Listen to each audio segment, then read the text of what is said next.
I want to update the fuel filter setup on this old truck. It's a 2.4 litre, so it's the 2L. And I want to try and put in the one like I've got on the later model, the 5L or the 3L, where it's just in the one, the water separator's inside the bottom of the filter. So as you can see here, this one's separate. And the primer on this, these tend to play up quite a bit and they suck air back through into the tank. Well, this one is for some reason. So we've undone all the brackets. There's a couple of 14mm nuts on the underside of it.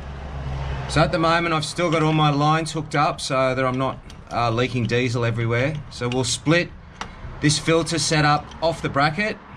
Nothing's easy when things are old. It's not coming apart. I'm gonna have to use the hammer. Plan B, it's not coming apart, so I'll just find some bolts and we'll cap these two fuel lines so that I can take this off and work on it on the ground. The in and out lines are capped, so now we should be able to just bring this out and put it on the ground, drain all the diesel out of the filter. We need that bracket. Little bit of encouragement from the hammer. You can see why, it's just kind of all rusted together. We need to see now if the new primer tap fits those two holes. Of course it doesn't. So the 10 minutes I've allocated to do this, it's going to take a bit longer. So that doesn't fit and it's too close for me to sort of drill another hole. So that's rubbish as well. So what I'm going to need to do now is make up a bracket to house this guy, because that's what I want to put in there. I want this set up in here like I've got on the other truck.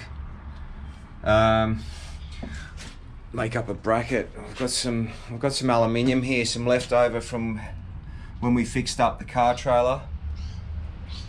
Yeah, we'll use something like that. I'll duck back to the job and get the drop saw and I'll be back. But I've got to somehow get this brace off as well. So I think I might be able to use that as a stay for the new bracket. These little rivet things should be no match for a cold chisel. Okay, put this aside for later. So I'm back. Turn this light back on. I want to try and pick that original brace up, which we should be able to do.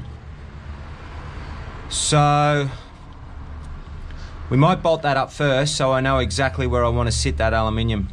Okay, so I've got a plan. I've got that bolted up. What I'm going to do, I'm going to use that one captive thread there and I'm going to put a nut and bolt down through there. With a bit of Sikaflex, I pick up those two and then I'm able to drill those two holes here. So this has not been a 5-minute job in the end. I've had to get drills out, saws out, but we'll get there. I've got my 2 holes marked from underneath using that existing brace bracket and we'll drill these out. This bit is set up now.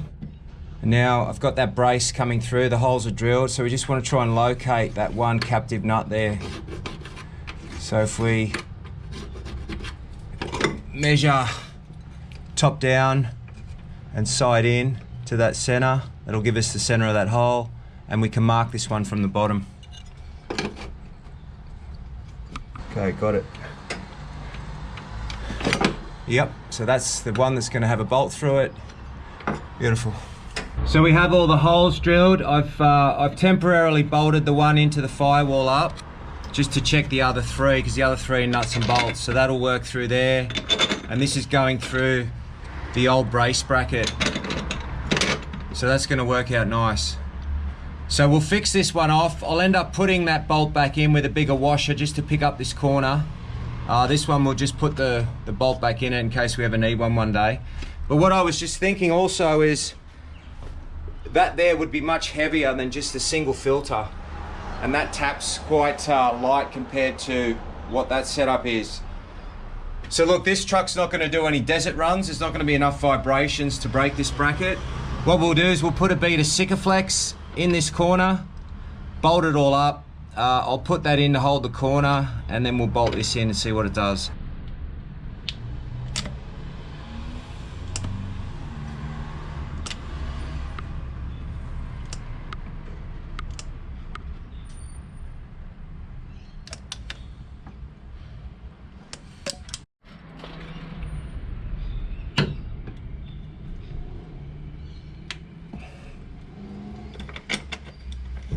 See, of late, it's not been turning over straight away. it's been cranking over, and then I've had to basically come out and prime the filter. When I did prime the filter, it does start first go, so there's clearly something wrong with it. We'll send that through there, and then these two get picked up with the actual filter, with the tap. So we'll put a nylock nut on the bottom of that so that I don't have to worry about it coming loose. The bracket's on, we'll just clean up a bit of this excess sicker. I mean, a scraper is generally the way to do it, but I don't have a scraper here. And it's quite messy, this stuff. It can be cut later, but I'll forget. So it's just a bit of soapy water, and then hit it with a bit of a rag.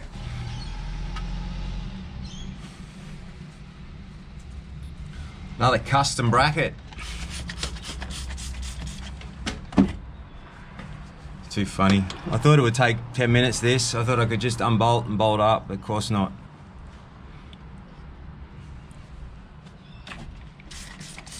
Go back to playing mechanic. I'll use nylocks again, just so it doesn't rattle loose. So it's just modernising the system, I guess. That's why they don't use that double one anymore. It's solid, so solid. Determine the flow, and in my case it probably doesn't look right, but this is picking up from the tank coming in. Fill the filter up, and then this is going to be cut down, it's too long. So what we'll do is first we'll just test that it starts, prime it up. So this hasn't been started in about a month, so we're going to try it for one glow.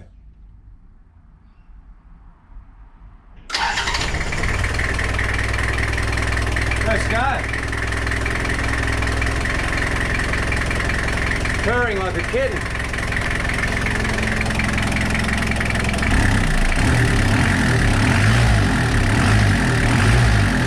No leaks. Beautiful. So this is going to give me peace of mind that I'm not sucking air in places I shouldn't be. We've got one filter. The water separator's at the bottom. I've got a hand pump that I don't have to unscrew and push in. Awesome. It's all tidied up. We've cut back the hose. We've written the dates and the kilometres on the filter. And she's all good now for the next adventure. We will be getting this out. So with that little mod or alteration done, I want to move on to something else. So what we've got going on is I've got 4 IFS front hubs, which we're gonna make up for the Hilux. And my idea was, since I've got 4 of them, was to get 4 rotors, 4 calipers, and basically do this vehicle too. Now I know you all thought that I didn't want to flare this body, and I didn't want to lose the chrome. Once we put the IFS hub in here, with the later model rotor and the bigger caliper, it's a little bit hard to go backwards. What you gain by putting the IFS hub in, apart from giving you that distance in wheel track, is you actually gain a bigger caliper, a later model caliper with the 4-piston setup in it, and you get the thicker vented rotor. But what 4Runner have sent up for me to help me make my decision is a set of the rubber flares, the old school rubber flares. Yeah, that's the call there. We'll just unscrew this chrome. Hopefully it unscrews nicely. And then that'll sit like that. I'm gonna have to put these in a safe place.